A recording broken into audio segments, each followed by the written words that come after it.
তুই ঘুরে আসছিস কেন?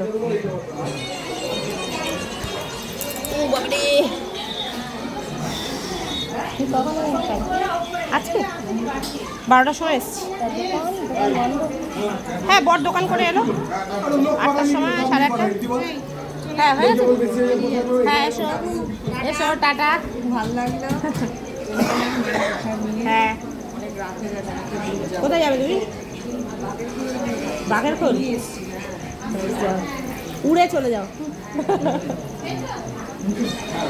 রানু চলে গেছে। হ্যাঁ, রানু খেয়ে দে ছেলে নিয়ে হাওয়া।